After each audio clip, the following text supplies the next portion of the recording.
Hey everybody, welcome back. Today we are continuing with the WWF Hasbro review. We are moving on to Series 6. Series 6 was joining Series 5 along with Series 7, of course, for the 1993 release. So Series 6 by the numbers is actually one of the smallest releases. Only had 6 figures in this series, but again, with multiple releases in the year, you could deal with the smaller releases compared to 1990, 1991 when they were only doing one series release for that year. A lot of really great figures in this lot, and some special ones I'm going to point out as we start discussing them. So I'm going to dive in with the very first figure, and not Hasbro, but I just wanted to show it because I did get this in probably a week or two ago, and I thought it was really cool. From Grapplers and Gimmicks, Charles Wright. So once I start finishing all these reviews, Grapplers and Gimmicks, that is going to be one of the new lines I do want to do reviews on. So, not Charles Wright himself, but one of, I guess most people hated this character, but for me, to this day, I absolutely love this character. I guess I'm really in the bottom tier as far as what I like compared to what other people really enjoyed, because there are certain characters, certain gimmicks I really enjoyed. Like, I really love the whole little outfit that Giant Gonzalez wore, but yet most people hate on that, right? This gimmick is probably one of the most hated gimmicks ever, but I loved this as a kid, and I still love it as an adult, and I appreciate the figure. It is Charles Wright with one of his first major gimmicks in the World Wrestling Federation as Papa Shango. Now, the Papa Shango figure itself has that arm punching motion. Again, I prefer other actions compared to that arm punching motion, but it's not the worst. The thing about this figure is I actually think that the arm punching motion actually works better for this figure than most, so not a major issue with this one. So Papa Shango, I believe, came into WWF, I want to say around 1992 or so. And one thing that I read about what Charles Wright said was Vince McMahon said he had the body of a beast, but he had the face of a baby. So the whole point was to cover up his face and give you this nice little look, kind of like a, what do you call him? A voodoo practitioner or something like that. Voodoo doctor. Again, it's just one of my all-time favorite figures, and he's got the little punching motion. So the only accessory this figure actually comes with is, you know, those skull necklace, whatnot. There are a couple customs accessories that I add to it, such as the little staff, and he also comes like a little skull that hangs from the hand. But a few months back when I had the flood in the basement and we were moving shelves around, that stuff fell off, broke, so now it just kind of sits by his foot on my display case. But Papa Shango, absolutely beautiful figure. And there's just so much history about this particular figure. I kind of feel like I'm going to spend a lot of time on this one. So I always said that I absolutely hate, you know, that all these different gimmicks in one thing. And that's one of the reasons I absolutely love The Undertaker, is because he kept that moniker the entire 30-year reign that he was part of the WWF. You know, he didn't go from different character to different character. This is one of those guys that just changed names at a whim, and it's just so frustrating. And he may have started off as, you know, Charles Wright or Sir Charles when he came in, maybe like 91 or so. And I kind of feel like that was more of a just kind of get a feel for what he can offer. And then around 92, 93 is when he had the Papa Shango gimmick. Went out of wrestling for maybe a year or so, maybe 2 years, came back, and he was rebranded as Kama. I remember Kama. I don't remember a whole lot about him. I just remember the look, kind of like a boxer type or whatnot. But as far as matches or anything like that, I can't even recollect any of that stuff. Obviously, he was one of the main key members of the $1 Million Corporation. So, again, that's another thing I kind of gravitate when I think of Kama. You know, Kama, Bam Bam Bigelow, Nikolai Volkov, I think Andre the Giant was way before then, so he wouldn't have been on there. But I'm trying to think who else. I mean, there were plenty of guys. Tatanka, who you're going to see in this series as well. And I'm going to have a few things to say about him. So later on, again, exited out of the WWF, came back once again, returned as Kama, but this time the full Kama Mustafa. I'm trying to think what else we got about this guy. Oh, as a member of, and here's a storyline I remember. I just had to kind of refresh that memory. Around WrestleMania 11 or so, they were beefing with like The Undertaker, and he had stolen that golden urn that The Undertaker used, and actually melted it down for like that golden chain that he used to wear around his neck and everything. And eventually Undertaker, of course, no, I take it back, it was Mabel. I think Mabel was going against him for a King of the Ring or something, and Mabel ended up with the golden necklace. And Undertaker probably got that back eventually, anyways. But again, exit Kama Mustafa, enter the Good Father. I have absolutely no recollection of the Godfather or the Good Father. So, and Godfather came before Good Father. I think I said Good Father first. So, Godfather, he's just basically a pimp. Where did I put that one? I don't think this was the Godfather. I think this was more Good Father right here version, but what do I know about the Godfather? I think in the 90s he defeated Goldust to become Intercontinental Champion, and how long did he hold that belt? I don't remember, but what I do remember about that, or reading about that, was at one point he was supposed to face off against Owen Hart.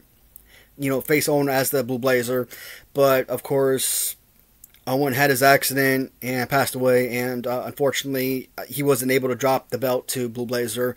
So what happened, about a week later, he ended up squaring off against Owen's teammate Jeff Jarrett and dropped the belt to him. So he's one of those guys who comes back every now and then, and I've seen Royal Rumbles where like everybody's shouting out, the Godfather's back. And he's got like this whole horde of, women with him and whatnot. Comes into a Rumble, eliminating like half a second. Absolute a waste of a roster spot. I hate that. I've said it a million times. I will never get over how annoying that is. And, he's just all excited, just goes back about his business. And I get it. You want the quick payday for not much work, but that's frustrating. And so many folks out there, like I said, they just change their name consistently.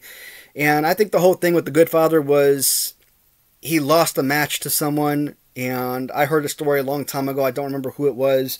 And he basically renowned, his pimp ways or whatever. So instead of becoming the Godfather with his pimp robe and everything, he just the Good Father. Whatever. To me, those were all boring. Kama was okay, but Papa Shango to me was a legend. I absolutely love Papa Shango. I absolutely love this figure. Again, one of my favorites. So, Papa Shango is the first of the 6 figures we are going to look at. Next one.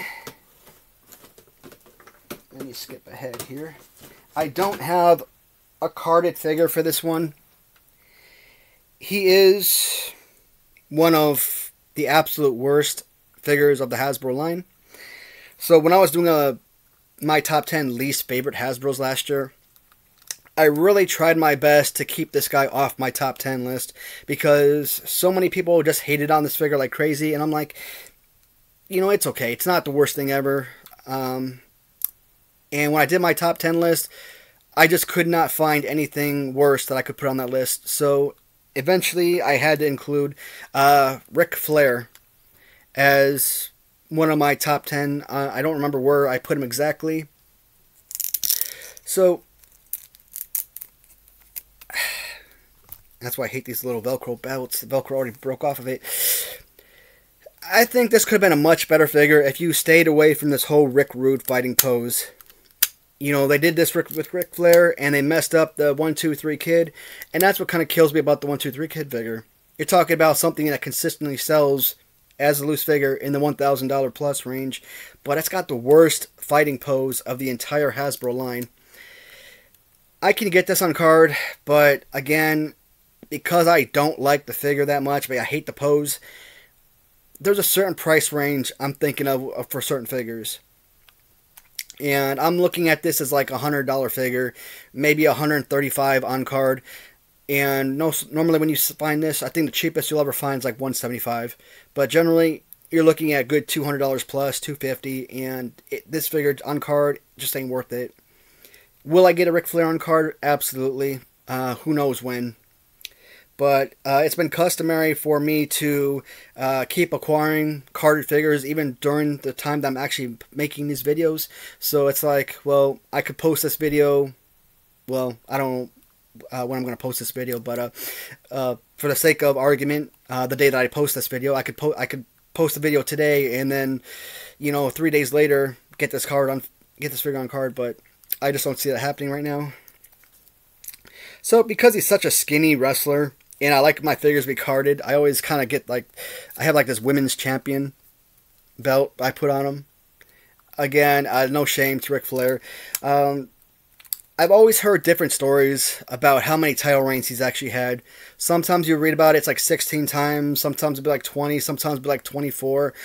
I think the census, or the biggest census I've heard, was 16-time champion. But that was like WWF, WWE World Champion, 16-time champion. And what I discovered was John Cena holds the record with 16-time champion. I'm like, that's insane. I don't think I've ever seen John Cena wrestle outside of a Royal Rumble match that I've caught, you know, years later. But great wrestler, but can John Cena really hold the title 16 times? That's amazing. One of the single greatest AWA wrestlers in history. Definitely the face of the AWA for a long period of time. And Ric Flair really is your face no matter where he goes. He's the face of WCW. He's the face of the AWA.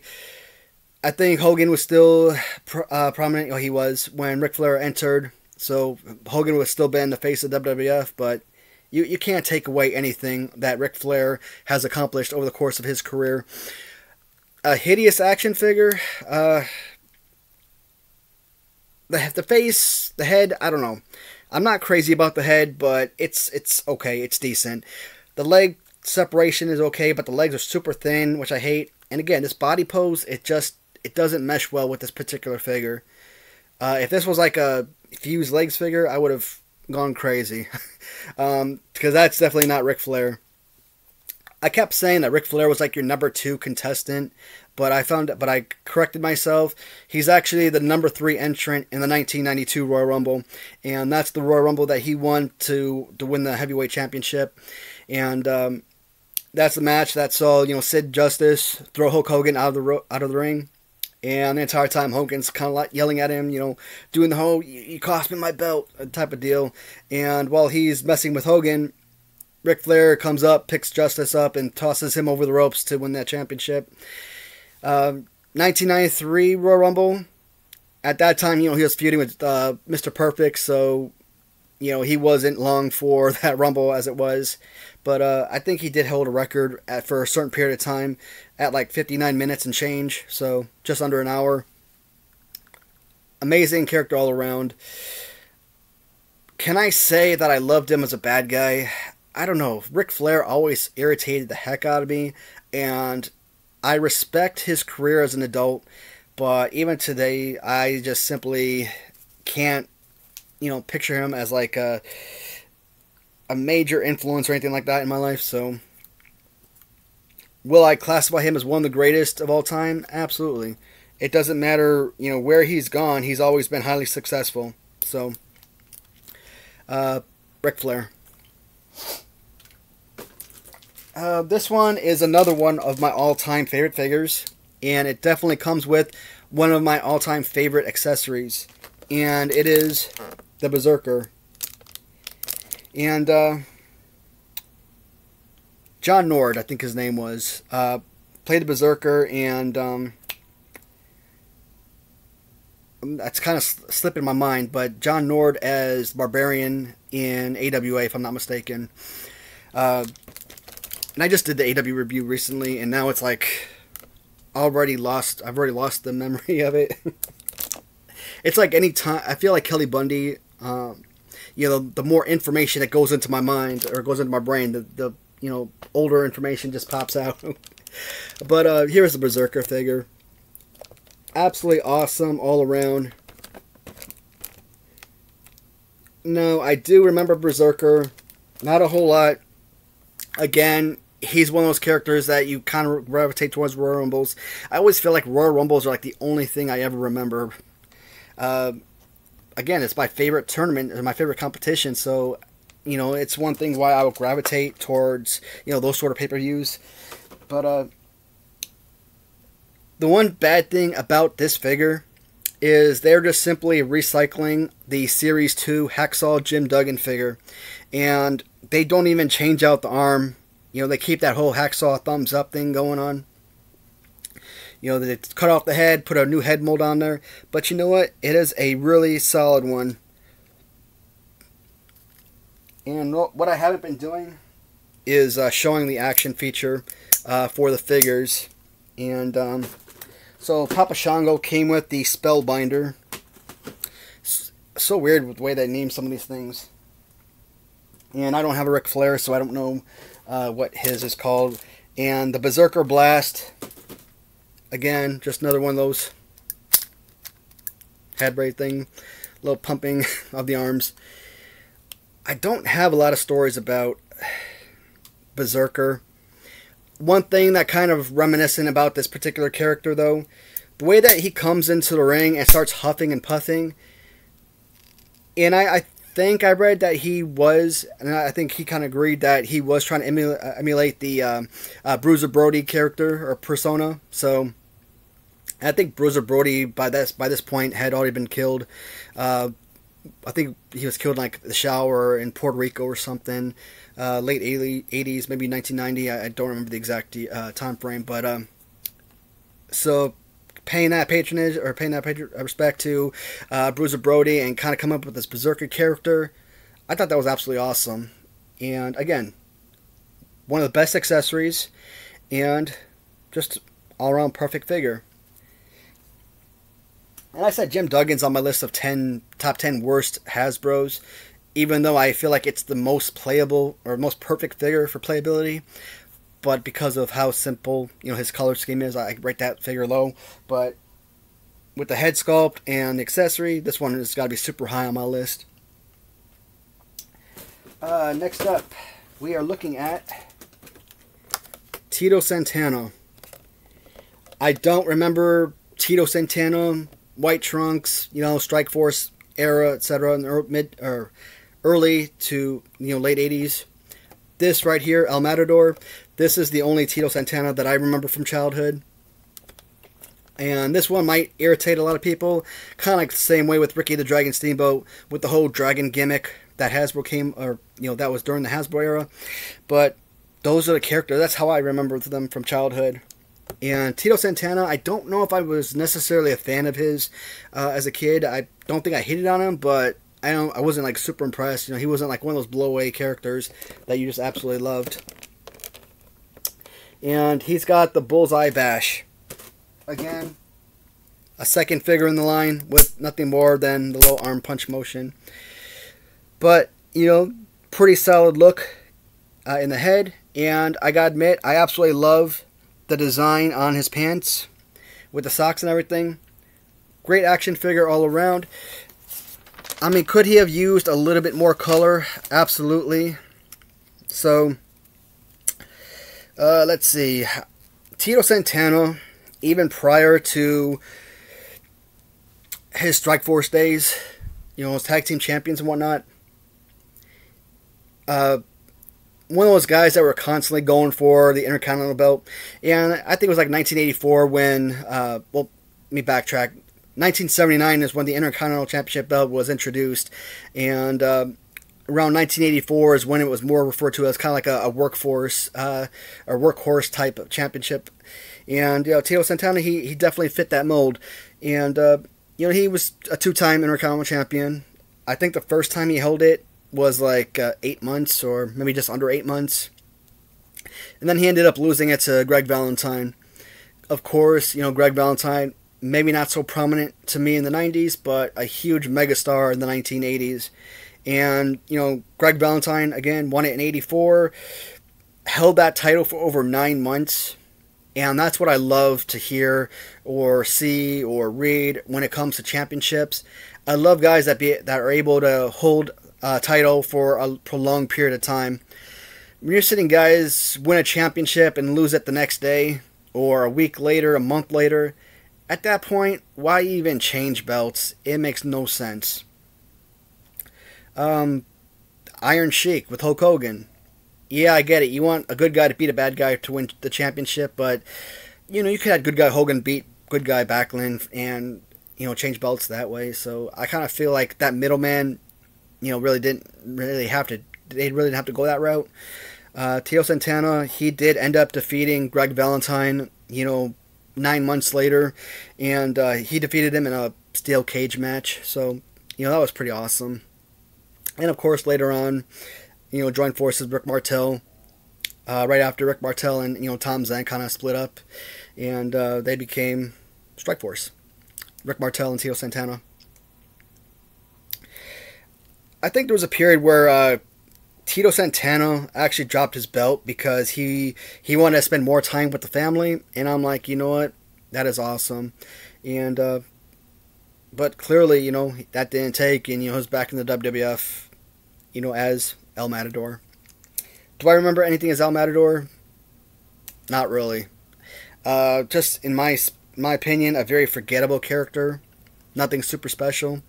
But Tito Santana in general, I don't think would ever have done anything special for me anyways. Alright, Tito. And what time are we at? 22 minutes? Okay, we got plenty of time. Another awesome figure. But I hate what they do with the waist down. And it's Repo Man. Oddly enough, I just learned this recently, and I think my buddy Chad was the one that kind of pointed it out. Smash from Demolition was repackaged as Repo Man. And again, what I said at the beginning of the video, I absolutely hate when they do that, because I never in a million years would have guessed that Repo Man and, you know, Demolition Smash were the same person. And I'm pretty sure that's not the only time he's ever been repackaged either. You know, they're constantly doing without characters. 'Cause as a kid, I thought Smash was Smash. I thought Repo Man was Repo Man. I mean, why would I ever think differently? It's not until you start, you know, collecting and kind of learn about history, you do research and stuff to kind of learn about these things. And that's why I love comments. You know, you guys have educated me so much on the different storylines and, you know, different promotions and whatnot. And trust me, I really take what you guys to say into heart, and I always appreciate it. Repo Man is an absolutely fantastic figure. He comes with the Robber Clobber. The one downside about Repo Man, and we're going to say it every single time, fuse legs. Simply put, waist up, it's an awesome, good-looking figure. Waist down, you got those stupid fuse legs, and it just destroys the overall action figure for me. At least, I mean, the one thing I do got to give Mattel Retros credit for, when they did this whole, you know, fuse legs gimmick on their figures, not a gimmick, I don't know why I called it gimmick, but they did away with this whole piece on the back that protrudes so that you can lift up their head. They did away with that, and I don't think any of them have where you push them down. I don't think any of them have the head raises for any of the figures. But they stick with the stupid fuse legs, and it's garbage. And I don't know why these Lightens keep doing it. But design-wise, an absolutely fantastic figure. Looks like his tattoo is a little bit faded, but I don't know if you can really make it out. Probably not. Yeah. Repo Man. Overall, great looking figure, and I hate the fuse legs, but I still appreciate the overall figure. Sadly, I don't really have any memories about Repo Man. I'm trying to think, what was on like the vignettes or something, but I don't know. I just don't have any memories, unfortunately. I'm sorry, guys. All right, the last figure from Series 6. Probably one of those guys I despise the most, and I will explain. So, Tatanka, this is the first of 2 releases. You had Tatanka with his original release in Series 6 on Blue Card. He was later on released the following year in Series 9 on Purple Card. And I think I have an idea of why they did that, and I'll explain.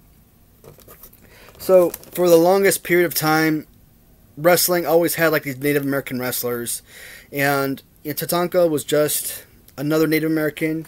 By today's standards, I don't think you would have, a Native American wrestler, especially dressed up with this gimmick, with the little headgear and everything, doing the whole little, I don't know, scream that he does. The figure itself, again, looks great, just like your Series 3 Kerry Von Erich Texas Tornado figure. He is just one of 2 characters, or 2 figures, that come with dual arm extensions. So, as you can see, I threw on a couple custom accessories for this figure. It just looks better. My buddy Raheem Sadru, he makes these, and they do just absolutely phenomenal work with the customs. And so, I absolutely loved Tatanka when he first came into WWF. There was this point where he tag teamed with Lex Luger, and to me that really was a powerhouse tag team. I thought that was fantastic. But the $1 Million Man was trying to buy Lex Luger, and Lex Luger was basically in the height of his All-American Luger gimmick and whatnot, and basically $1 Million Man's money wasn't gonna buy him. And so Tatanka kept feuding with his teammate because he kept accusing him of basically being a traitor, and joining $1 Million Man and being bought off and whatnot. And at one point, Tatanka turned on Lex, attacked him, and you see him basically joining up with the $1 Million Corporation. So, Tatanka, he was there. He joined with IRS, Kama, Bam Bam Bigelow. I think at that point, Nickel and Dime, Nikolai Volkov was still there as well. So, to me, that faction was one of my all-time favorites. I don't care what you did with WCW, with the NWO, or the stable that Bobby Heenan had in the 80s and 90s. I think, again, Bobby Heenan's stable was probably the only thing that could compare to it. Andre the Giant, Big John Studd, King Kong Bundy, highlighting, that stable, etc. But once $1 Million Man really couldn't, wrestle anymore due to injuries, and he became manager, what he accumulated was absolutely incredible. And I think that corporation stable ran from like 94 to 96. So, it was a nice little point in wrestling. Tatanka, again, became, at that point, he really became a hated figure. I was no longer a fan of his. Would that have changed by today? I think by today's standards, I may have loved him as a kid, but I don't think really as an adult I really would have cared for him too much if I ever seen him. And just like I said earlier, with the Texas Tornado figure, he is just one of 2 figures that has that dual arm. Why is it that none of these figures that I have, have working actions? And they're part of my main display, so they should be working. And I always sell custom, or I always sell the duplicates I have, and they seem to be in better condition, so I might have to swap this out. But, you know what it is. It's just, he just flips forward, bam. That's all that he does. Good looking figure, just like the Texas Tornado. For me, among the 94 different Hasbro figures, bottom tier figure, maybe in the 60s or 70s, I don't know. Tatanka. And again, I think he was only re-released in Series 9 because, one, there were only 5 figures released in Series 9, so it was a very small release, even less than the 6 released in Series 6. So I think they wanted to add that extra figure just so they have a more complete, set.